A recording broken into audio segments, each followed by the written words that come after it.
Thank you, fam. Let's continue with our Family Day celebrations. Yes, we know Easter weekend is behind us, but that doesn't mean the festivities are coming to a close.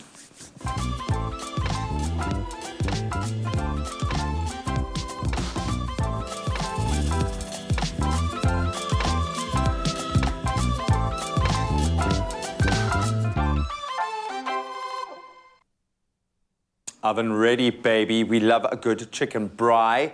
And this one built around a couple of chicken flatties that are smelling just ridiculously delicious. And a fully loaded cornbread has all the makings of a proper get your hands dirty, roll up your sleeves kind of a feast. It's the perfect Easter braai menu. Wow, people are out there going, I can't eat any more. Well, we're going to say, yes, you can. Yes, you can. You've got to treat the Easter long weekend like a marathon. It's not a sprint. Ultra. It's an ultra. It's an ultra. How appropriate. So you got to literally take your time. But you've got the family to help bear the load Yes. today, which is why we are creating something that is a pull apart, get your fingers stuck in, lick your fingers kind of a feast. These flatties, the flavor that they're able to cram into these guys is ridiculous. How do they do it? Do they have a big flavor gun? It's a giant flavor syringe that comes down over the flatty and goes... How do they do it, man? I'll just spend like a second in your brain because I'm like, what? Yes, that's exactly how they do it. Giant balloon of flavor that they wait to float it over and they burst it. I mean, just look at the state of that. This is so beautiful. This is the peri-peri flatty. I mean, it's so delicious. Must be peri, man. Amazing. And then I'm a traditionalist in that sense. If you're going to go flatty chicken, make it peri, man. Okay, how appropriate. Then we opened up the peri-peri one. Here we go. And we've also got the citrus and herb. Ooh. This is a newer one that's like the later addition to the family. Yeah, nice and fragrant. So delicious. Beautiful. So what I'm going to do is let's just get this. I was actually going to add the veggies, but you know what? I just want to smell this on the grill. Obviously, you know, we're going to do this on the braai, but if you don't have a braai, it works beautifully in a griddle pan. A griddle pan is perfect. In the oven. And I suppose it's the same sort of principle. You're sealing in the flavors, caramelizing those fats and the skins, and then you put it in the braai to render everything. Yeah. I mean, put it in the oven to render it through, Absolutely. Yeah? When you do put it down on the griddle pan, you want to hear that. You want to hear the crowd cheer, and that's it. But then you can turn the heat down a little bit.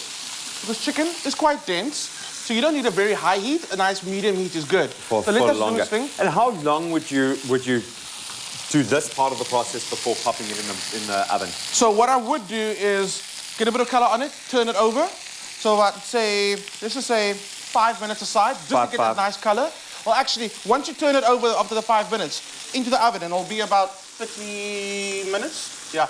Also very important, take your chicken out the fridge about 45 minutes to an hour before you cook with it. Okay, you want it to come as close to room temperature as possible. Let all those fibers, tendons relax. Relax. Exactly. Man. So I'm going to ask you. Okay. You said you love cornbread. I adore cornbread. So I'm going to ask you to make the cornbread. You've got the cornbread mix from Woolies. I've already melted your butter. I say I did. Someone else did. Thank you. But to our amazing super team. simple. Eggs. So a little bit of cheese goes in there, and of course you got to add your cream-style corn. It's such a South African thing, right? Cream-style corn. Do I just throw it in? Yeah, throw it in. This kind of sweet corn is South Africa. Tell me you're South African without telling me you're South African. Got some herbs going on there. It's going to be delicious. And see, this has got a bit of red pepper in there as well, which is great. But we are doing something else here. We are loading this guy. What are we loading it with? So I was going to grill some of these veggies. What I did was I got the Woolies roasting bag of all those roasting veggies. What I took the butternut out because that takes a little longer to cook. And I popped that in the microwave just to soften it. The other veggies, a little bit of olive oil goes on them. And you want to pop them on the braai, on a skewer, on the braai. Get some nice color on them. So they'll also take in all that smoke. Which I'm using all of the sweet corn, all of it. So get those veggies nice and charred. I've got them nice and charred over here for you. What we're going to do is, you're going to mix everything together. Pour it into your baking dish.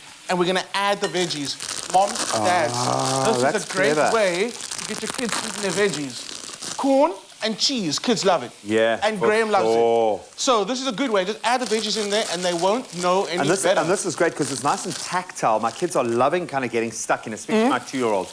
Georgie loves to get her hands stuck in, and she's not shy of eating healthy food, but it's got to come in the right format. Right. And for her to be able to break this bread and get stuck in, I love that. Grab herself a chicken thigh. She's going to love it, man.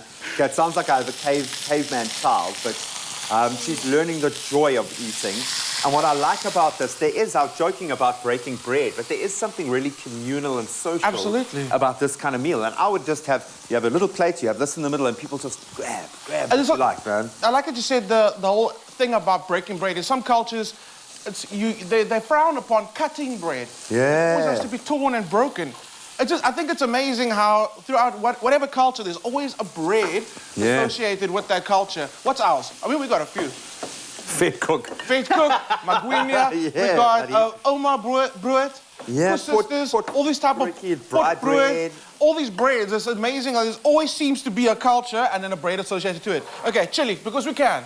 It's not going to be hot. It's going to be a little bit warm, See, okay? we shot it with the flavor gun, man. The flavor gun. The flavor gun, baby. We're going to make you a flavor gun. A little bit of salt goes in there. You can pour that into your dish. Beautiful. I've got your roasted veggies. Really nicely. And this is what I love about the premix. It gives you exactly what it says it's going to give you. You look at the picture and you're like, oh, I wish I could create that myself. Just pour it in, Done. bake it, you've got it. Done. Okay, I'm going to clear some space for you. You pour that. I'm ready for your veggies. This is so delicious. Oh, this batter is phenomenal. You can smell the sweetness, and that's going to be a nice counterfoil, especially for the peri-peri chicken, having a nice kind of sweet. But this chili, this bread's going to have its own little heat every now and then. It's amazing when your sides are equally as epic as the mains you're serving. And listen, this little baby might consider herself a main, actually. I don't know if she thinks of herself as a side. Nah, this is an absolute main. Fine. There we go. Just bury those veggies in there. That goes to the oven.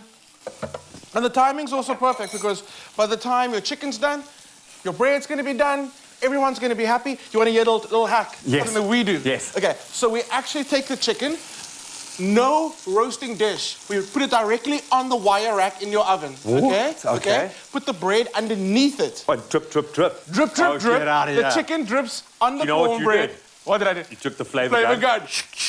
You just shot that bread with a flavor gun, man. It makes a little bit of a mess in the kitchen, but just clean up the oven afterwards. The best cornbread you've ever had. The circulation of that air around the chicken gives you the best chicken you've ever had. Flavor gun to the max. It's a flavor bazooka. If you want this beautiful recipe, this festive feast in your own kitchen today, you can find it at woolworths.co.za. How long in the oven for? About 30 minutes. Don't forget all your braai sides, all the classics, everything at Woolworths.